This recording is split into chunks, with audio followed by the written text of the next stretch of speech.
27 दिसंबर 2022 cricket की top 3 खबर। Cricket से जुड़ी हर खबर को सुनने के लिए हमारे चैनल को सब्सक्राइब कर लीजिए और साथ ही साथ बेल आइकन प्रेस कर दीजिए। अक्टूबर से लेकर अब तक बीसीसीआई और पीसीबी के बीच की तकरार कम होने का नाम नहीं ले रहा है। एशिया कप में पाकिस्तान न जाने के फैसले पर बीसीसीआई सचिव जय शाह बयान के बाद लगातार पीसीबी की तरफ से भी प्रतिक्रिया आ रही है।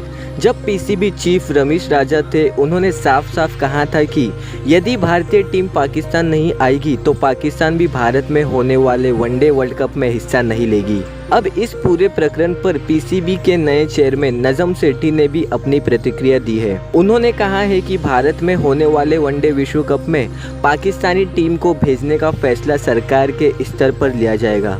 अगर सरकार टीम भेजने से मना करेगी तो हम ऐसा ही करेंगे। सेठी ने सोमवार को कहा, जहां तक भारत और पाकिस्तान क्रिकेट संबंधों का प्रश्न हो तो मैं एक बात स्पष्ट करना चाहता हूं कि ये फैसला सिर्फ सरकार करती है, पीसीबी सिर्फ अनुमति मांग सकता है। सेठी ने कहा कि वो एशिया कप को लेकर एशिया क्रिकेट परिषद के संपर्क में है, जो अगले साल पाकिस्तान में होना है। सेठी पीसीबी के पूर्व अध्यक्ष रमेश राजा के बयान पर प्रतिक्रिया दे रहे थे, जिसमें राजा ने कहा था कि अगर भारतीय टीम एशिया कप के लिए पाकिस्तान नहीं आती है तो हम भी अपनी टीम वनडे विश्व कप में नहीं भेजेंगे। रमेश राजा के इस बयान ने खूब सुर्खियां बटोरी थी। हालांकि बाद में उन्होंने कुर्सी जाने के बाद इस पर बताया था कि इसको लेकर उन्होंने आईसीसी से कोई बात नहीं की थी। उनकी कोशिश बस केवल भारतीय क्रिकेट कंट्रोल बोर्ड पर दबाव बनाने की थी। आपको बता दें कि एशिया कप 2023 की मेजबानी पाकिस्तान को मिली थी, लेकिन अक्टूबर महीने में बीसीसीआई सचिव जय शाह ने कहा था कि भारतीय टीम पाकिस्तान नहीं जाएगी। साउथ अफ्रीका और ऑस्ट्रेलिया के बीच खेले जा रहे दूसरे टेस्ट के दूसरे दिन ऑस्ट्रेलिया के सलामी बल्लेबाज डेविड वार्नर ने अपने 100वें टेस्ट मैच में दोहरा शतक जड़ दिया। हालांकि 200 रन बनाने के बाद उन्हें मांसपेशियों में खिंचाव के कारण मैदान छोड़कर बाहर जाना पड़ा, लेकिन तब वो अपनी इस पारी को यादगार बना चुके थे। उन्होंने 254 गेंद पर 200 रन बनाए। उन्होंने इस पारी में 16 चौके और 2 छक्के लगाए।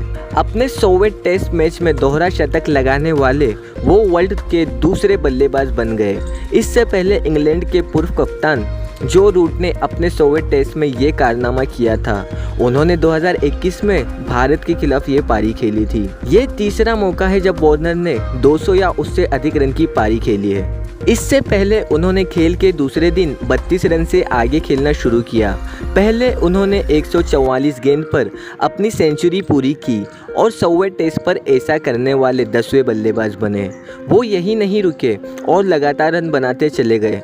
200 रन मारने के बाद उन्होंने हैमस्ट्रिंग इंजरी के कारण मैदान से बाहर जाना पड़ा, लेकिन तब उन्हें अपनी पारी से ऑस्ट्रेलिया को इस टेस्ट में मजबूत स्थिति में पहुंचा दिया था।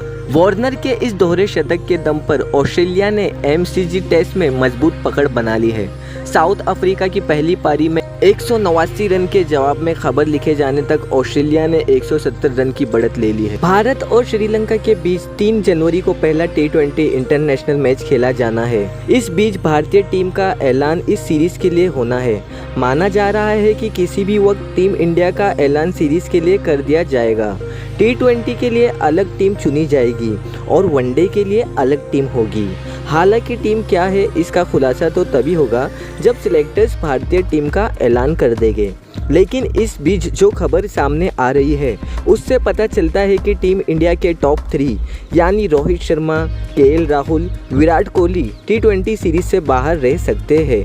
ऐसा नहीं है कि इन तीनों का प्रदर्शन के आधार पर सीरीज से बाहर रखा जाएगा। तीनों के पास कुछ ना कुछ कारण है। अगर ऐसा होता है तो फिर भारत की युद्ध ब्रिगेड के हाथों में कमान होगी। माना जा रहा है कि T20 सीरीज के लिए भारतीय टीम की कप्तानी हार्दिक पांड्या को दी जा सकती है। रोहित शर्मा बांग्लादेश के खिलाफ वनडे सीरीज में चोटिल हो गए थे, इसलिए वे वापस चले आए थे और कहा जा रहा है कि अभी तक पूरी तरह से ठीक नहीं है। ऐसे में वो श्रीलंका के खिलाफ T20 नहीं खेल पाएंगे। लेकिन अगर वनडे सीरीज तक वो ठीक होए तो वापसी हो सकती है। इतना ही नहीं, पूर्व कप्तान विराट कोहली को T20 सीरीज से रेस्ट दिया जा सकता है। वो लगातार क्रिकेट खेल रहे हैं, लेकिन वनडे में उनकी भी वापसी होगी केएल राहुल की बात की जाए तो कुछ रिपोर्ट सामने आई है जिसमें कहा जा रहा है कि जनवरी में केएल राहुल शादी कर रहे हैं, इसलिए उन्होंने भी बीसीसीआई से ब्रेक मांगा है। लेकिन राहुल को लेकर अभी पक्के तौर पर नहीं कहा जा सकता है कि वो दोनों सीरीज से बाहर रहेंगे या फिर एक से ही।